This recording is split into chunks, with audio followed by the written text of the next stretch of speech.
முழு குடும்பம் சேர்ந்து முருகனை வணங்குறீங்களா? உங்க வீட்டு ஆசிர்வாதம் குறையுதா? முருகனையே தினமும் வணங்குறீங்க, ஆனா குடும்பமா சேர்ந்து வணங்குறீங்களா? அதுதான் விஷயம்.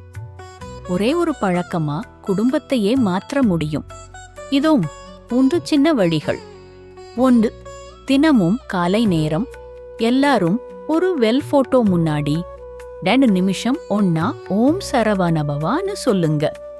இதுல சக்தியும் சமாதானமும் இருக்கு. 2.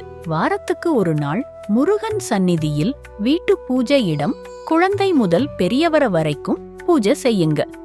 இதுவே பிணைப்பு நேரமாகும். 3. கந்த சஷ்டி கவசம் வீட்டு ஸ்பீக்கர்ல ஒலுங்க. ஒலி மட்டும் போதும், குடும்பமே கம்பீரமா மாறும்.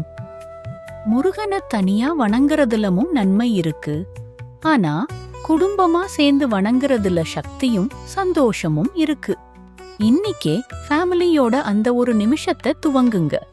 நிச்சயம் முருகன் உங்க வீட்டு வாசலில் நின்று சிரிப்பாரு.